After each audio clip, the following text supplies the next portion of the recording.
You're sitting across from someone at dinner. Could be a friend, a coworker, someone you grew up with. And they're talking, telling you about their new job, their new apartment, some trip they just booked. And you're nodding, you're smiling. You're saying the right things at the right times. But underneath that, something else is happening. There's this quiet voice. Not loud enough to call it anger. Not loud enough to call it jealousy. Just this low, constant hum that says, why not me? Why is it always someone else moving forward? Why does everyone around me seem to be living while I'm just waiting, preparing, getting ready to start? You don't say any of that, obviously. You pick up your glass, you laugh at the right moment. You go home, you scroll for an hour, you sleep, and then you wake up and do it again. If that hits somewhere real, stay with me. Because I'm not going to tell you to wake up, believe in yourself, or write your goals down in a journal. What I'm going to tell you is the thing nobody wants to say out loud. The reason you keep ending up in that dinner, at that table, feeling that feeling. And it has nothing to do with luck, timing, or who your parents were. It has everything to do with a war that's been happening inside you for years. And the fact that most men don't even know the war exists. My name isn't important right now. What's important is that you're still here, because that means part of you already senses what I'm about to confirm. If this channel is what you've been looking for, real, no filter, no fuss content for men who are done pretending, hit subscribe now, because we're just getting started. Let's get into it. Here's the first truth, and it's uncomfortable, so I'm going to say it plainly. The life you're living right now is not an accident, not the stagnation, not the repetition, not the feeling of running in place while everyone else seems to be accelerating. None of that is random. It is the direct output of a system, and that system lives inside your own skull. Most men spend their entire lives blaming external things for internal problems. The economy, the city they grew up in, the people who didn't help them, the opportunities that didn't come. And look, some of that is real. The world is not fair. Nobody's pretending it is. But here's what Machiavellian strategy figured out centuries ago, and what modern psychology confirms today.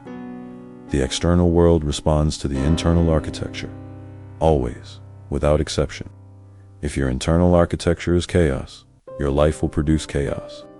If your inner world is ruled by impulse, distraction, and emotional reaction, then your outer world will be the physical reflection of that. Every single time. Think about your daily mind. Not the version you perform for other people. The actual mind. The one you wake up with at 6 in the morning before anyone can see it. What does it do? Does it lock in? Does it orient toward something deliberate? Or does it immediately drift toward the easiest available dopamine? The phone, the snooze button.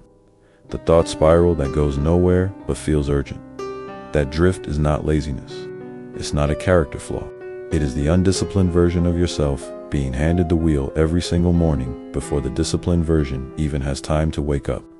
And the undisciplined version does not want what you say you want. It wants comfort. It wants familiarity. It wants to avoid the friction that is the only thing that actually creates growth. The general, and I use that word intentionally, does not negotiate with that part of himself. He does not bargain with weakness. He does not say, okay, just this once, just today, I'll start tomorrow. He commands. He treats his own mind the way a military strategist treats a map. Identify the weak points, reinforce what matters, and eliminate everything that does not serve the objective. Every thought you allow to sit in your head without purpose is territory you're handing over to the enemy. Every distraction you entertain is a breach in your own defense. Every time you choose comfort over sharpness, you are literally arming the version of yourself that is working against you. Focus is not a feeling.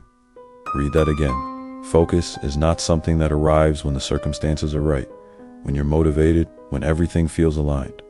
Focus is a decision, made in cold blood, by a man who has accepted that time is the only resource that is permanently non-refundable. You can make more money, you can rebuild relationships, you can recover your health, but the hour you wasted this morning is gone. It does not come back, not for any price. Your mind is the battlefield, and right now, most men are losing on it without ever realizing the fight is already happening. Now, here's where it gets more specific. and more uncomfortable. Most men react. I don't mean that as an insult. I mean it as a diagnosis. When something happens, when someone disrespects you, when a situation turns against you, when pressure arrives, most men respond immediately, emotionally, and without thought, like a chess piece being moved by someone else's hand. And here's what nobody tells you. That is exactly what you are designed to do. Not by nature, by the environment. Every notification on your phone is engineered to trigger a reaction.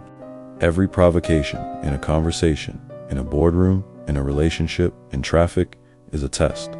And the majority of men fail it before they even realize they're being tested. Think about the last time someone challenged you.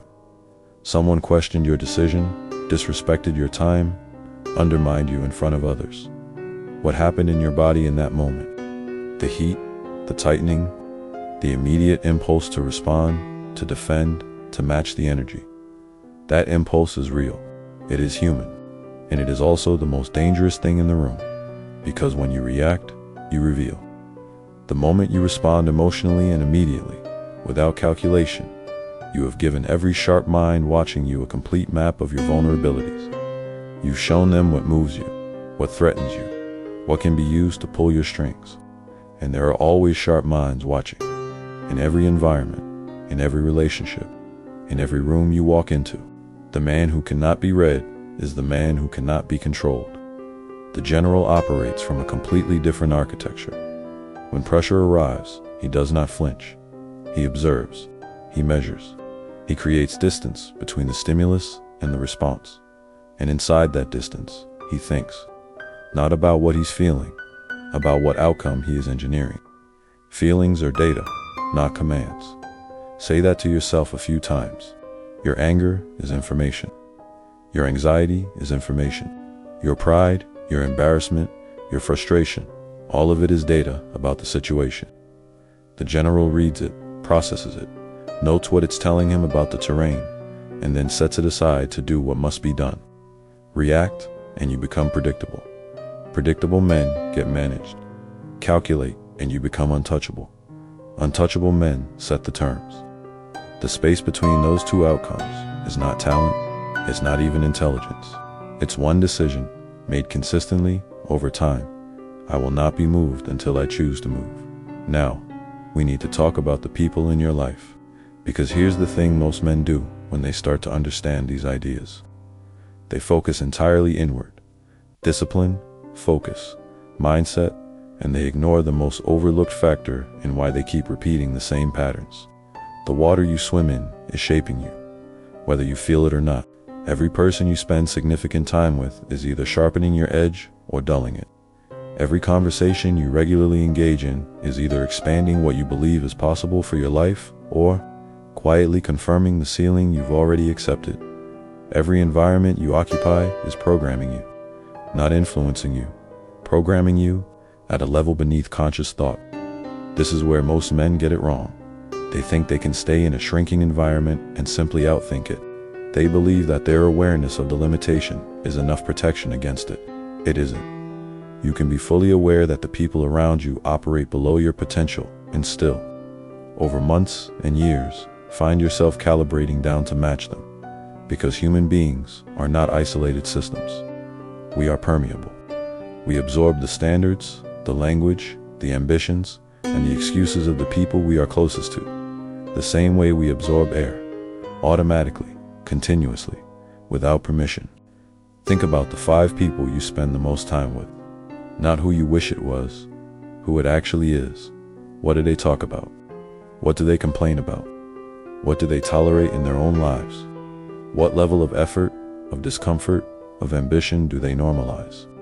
Because that normalized level is your ceiling, whether you know it or not. Now here's what I want you to comment on right now. I want you to tell me the one environment in your life, just one, where you feel yourself becoming smaller just by being in it. You know what it is. You've felt it. Drop it in the comments, because naming it is the first step to understanding what to do about it. And if you're watching this and you've got a man in your life who needs to hear exactly this, share this video with him right now. Not because it's a good video, because that's what a real friend does. He doesn't let someone stay stuck when he has something that could shake them loose. Now I want to give you something, because we're at the point in this conversation where I could hand you a clean answer. And part of me wants to, because what I'm about to say sounds like the solution. Here it is. Cut the dead weight. Audit your circle. Remove the people and habits that are shrinking you. Build deliberately and protect your energy like a resource. That's the answer. Except it isn't. Because if it were that simple, you would have done it already. You've heard some version of that advice before. You've nodded at it. Maybe you've even tried it. And yet here you are, still at that dinner table, still feeling that hum. So the real question isn't what to cut. The real question is why cutting is so hard. And the answer to that is darker and more specific than the motivational version allows. When you begin to grow, really grow, raise your standards, expand your thinking, operate at a level that exceeds what your current circle has normalized, you trigger something in the people around you. Not malice necessarily, something more complex, something more difficult to defend against, because it arrives wearing the face of love. Your growth becomes a mirror, and nobody asked to look in that mirror. When you start waking up earlier, working harder, making different choices, saying no to things you used to say yes to, the people around you who are not doing those things feel it. And rather than face what your changes reflect about their own stagnation, many will, consciously or not, apply pressure to bring you back to the level where the reflection is comfortable again. They'll call it concern. They'll call it keeping you grounded. They'll say things like, "Don't forget where you came from," or "You've changed," like that's an accusation. But what they're actually doing is protecting the shared ceiling from being broken. Because if you break it, they have no excuse left for why they haven't. This is not bitterness. This is pattern recognition, and you need to recognize it without anger, because the moment you respond to it with resentment, they win. You've become reactive again. You've handed someone else the controls. Recognize it, name it clearly inside yourself, and then make your decision from a place of cold strategy, not emotion. Subscribe if you haven't yet, because what's coming in the rest of this video is where it gets even more specific. And the next video is going to go somewhere most channels are too afraid to go. Let's talk about silence. Not quiet, silence. There is a difference. Quiet is the absence of noise. Silence is a deliberate weapon, and it is the most underutilized tool that most men have access to every single day. Here's the pattern I want you to observe in yourself. How much of your energy goes toward explaining, defending, broadcasting? You tell people your plans before they're executed. You justify your decisions to people who didn't ask. You share your struggles with people who quietly catalog them. You announce your ambitions on platforms where the people watching you include every person who doubts you, competed with you, and would like to see you not make it. Why? Because we are trained from childhood to communicate, to share, to be open, to be transparent, and in some contexts, that is healthy. But in the arena of power, in the space where your ambitions live, that openness is not vulnerability, it is exposure. Every word you speak unnecessarily is a withdrawal from your power account. Every plan you announce before it is complete is a strategy given away to your opposition. Every emotion you display publicly is a map of your vulnerabilities offered freely to people who are more psychologically sophisticated than you're giving them credit for. And here's what people rarely tell you about human nature. People do not respond to your openness with trust. They respond to it with calculation. The moment you reveal what you want, what you fear, what you need, and what your next move is, you have handed the most perceptive person in the room a set of levers, and they will pull those levers, not necessarily out of malice, but because that is how people operate when their own interests are involved. Silence does something different. Silence applies pressure without aggression. When you stop over-explaining, stop defending, stop filling every pause with words to make others comfortable, you force the other person to do the revealing. They fill the void. They show their hand. They expose their thinking while you keep yours sealed. Silence is intelligence gathering. Silence is dominance without confrontation. Silence is the kind of control that cannot be argued with, cannot be manipulated, and cannot be disarmed because there is nothing visible to target. Stop announcing your vision to people who are not on the battlefield with you. Stop defending your standards to people whose standards are the reason they're watching your life from the outside. Let your results be the only language you speak in public, and let everything before those results stay sealed inside the work. A powerful man does not roar before he moves, and the world finds out afterward. Now let's talk about the man who cannot be broken, because this is where it gets personal. You have been through something. I don't know what it is, I don't need to. But you have been through something that was supposed to stop you. Maybe it was a failure so complete that you couldn't explain it to anyone. Maybe it was a betrayal from someone you trusted completely.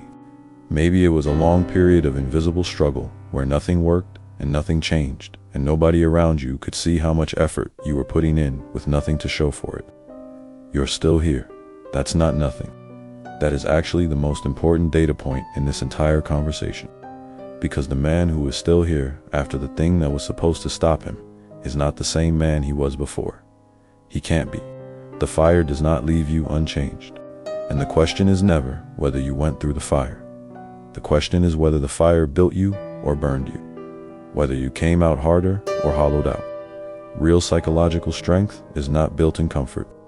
It is built in controlled exposure to difficulty. Every time you chose the harder path when the easier one was available, you made a deposit into an account that pays compound interest in the form of a specific kind of confidence. Not the performative confidence of someone who has never been genuinely tested. The quiet, immovable confidence of a man who has been tested repeatedly and is still standing. That confidence reads differently in a room. People feel it before they can explain it. There is a stillness to a man who has genuinely been through the fire and governed himself through it. A stillness that the reactive, emotionally available, easily destabilized man simply does not have and cannot manufacture. He does not rise to bait. He does not need reassurance to maintain his composure. He does not collapse under pressure that would make a lesser prepared man scramble. And understand this, that man still feels everything. He is not numb. He is not hollow. He does not process his pain by pretending it isn't there.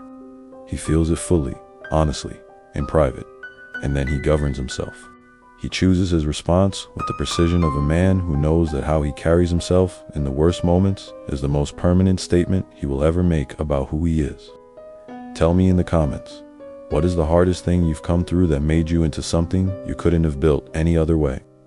I want to read those, because the men in this community who share that are the ones already operating at a frequency most people around them will never reach.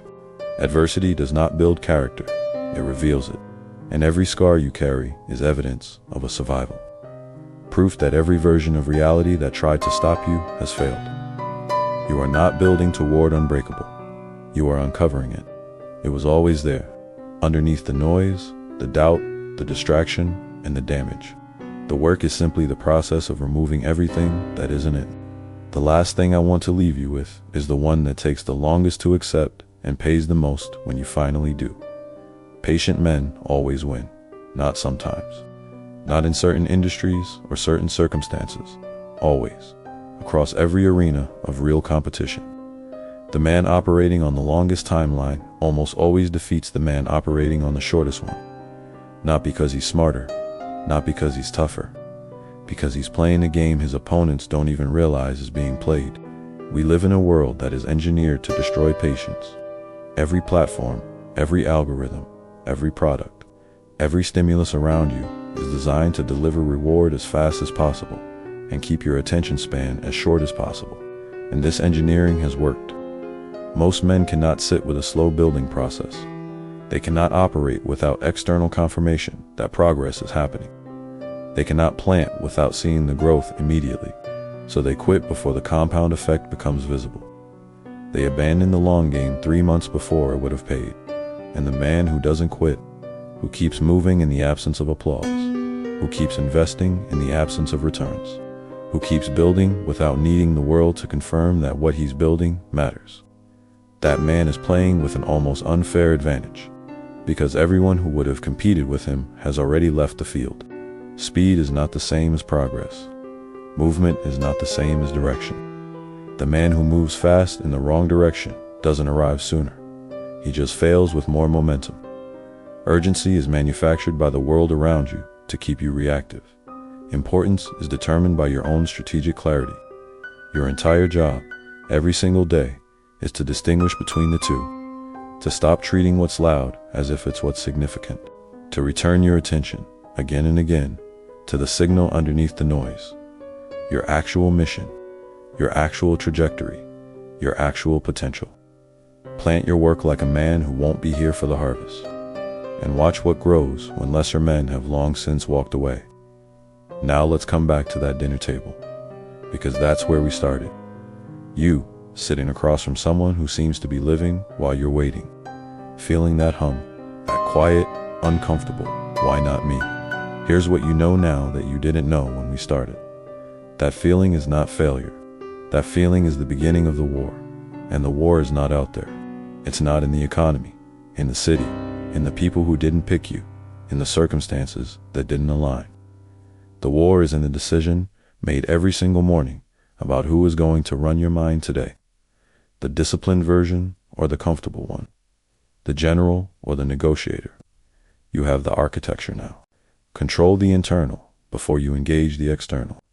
Create distance between stimulus and response. Audit your environment with the cold eye of someone who knows what proximity costs. Weaponize your silence. Govern your hunger. Build where nobody can see you yet.